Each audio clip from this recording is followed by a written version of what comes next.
Bom dia, a graça e a paz do Senhor. Nosso culto devocional nessa manhã de sexta-feira.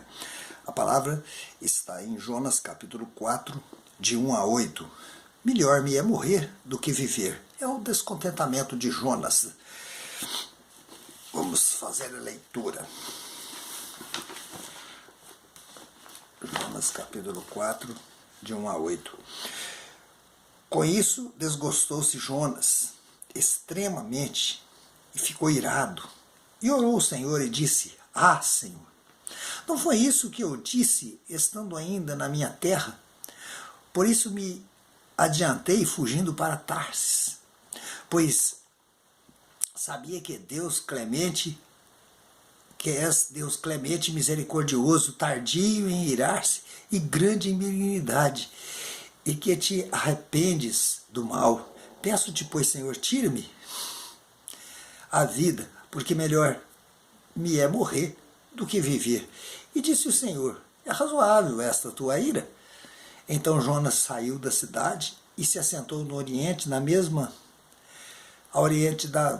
e ali fez uma enramada e repousou debaixo dela, à sombra, até ver o que aconteceria à cidade. Então fez o Senhor nascer uma planta que subiu por cima de Jonas para que fizesse sombra sobre a sua cabeça, a fim de o livrar do seu desconforto. Jonas, pois, se alegrou ao extremo por causa da planta. Mas Deus, no dia seguinte, ao subir da alva, enviou um verme, o qual feriu a planta, e esta se secou.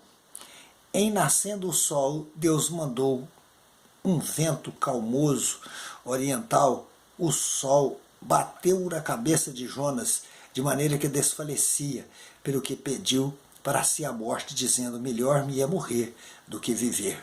Oremos ao Senhor. Ó Pai querido, nós te louvamos, nós te exaltamos, Senhor. Nós te bendizemos o teu nome, adoramos-te nesta manhã, Senhor. Estamos em culto devocional. Agora oramos pela tua palavra, Senhor. Fala conosco nesta manhã. Oramos em nome de Jesus. Amém. Glória a Deus. Amados, é impressionante o que acontece conosco em relação a Deus, no que se refere à nossa capacidade o nosso senso de justiça, o nosso senso... quantas vezes alguém nos aborrece tanto, ou nós vemos tanta injustiça, as pessoas fazendo tantas coisas que nós gostaríamos que Deus tomasse uma atitude. Na verdade, se nós pudéssemos, nós mesmos às vezes admoestaríamos certas pessoas de uma maneira bem rigorosa. O nosso senso de justiça, a nossa benignidade, ela é limitadíssima.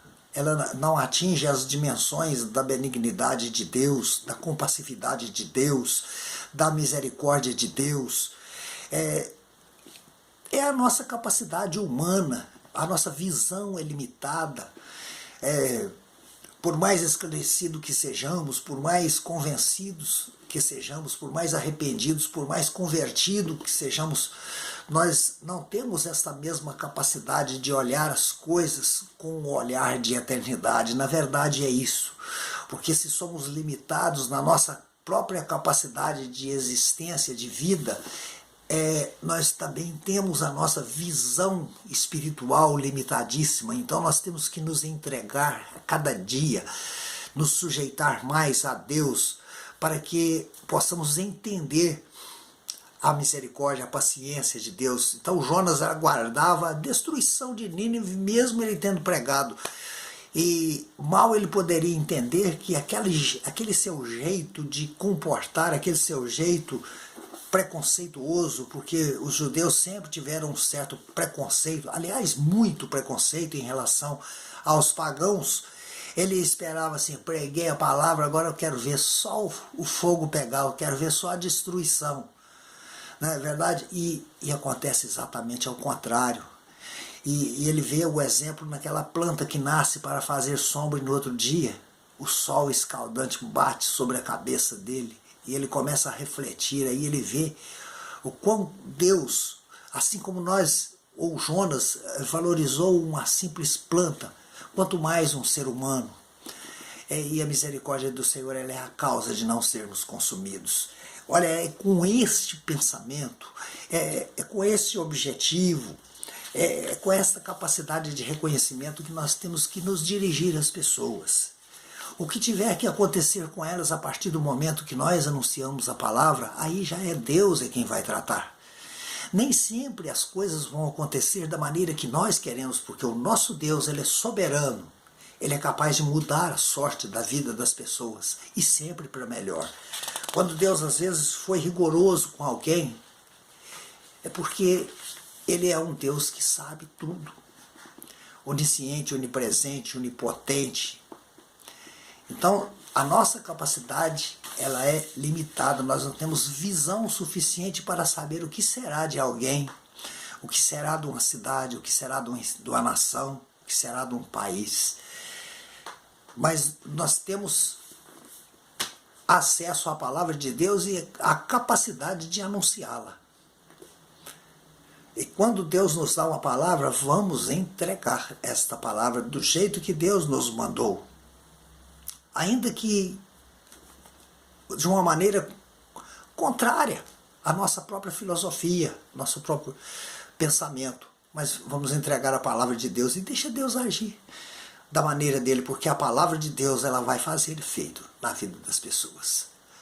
Não necessariamente o efeito que nós, às vezes, queremos que faça, mas aquilo que Deus preparou para que seja feito. Então cumpre nos entregar a palavra de Deus.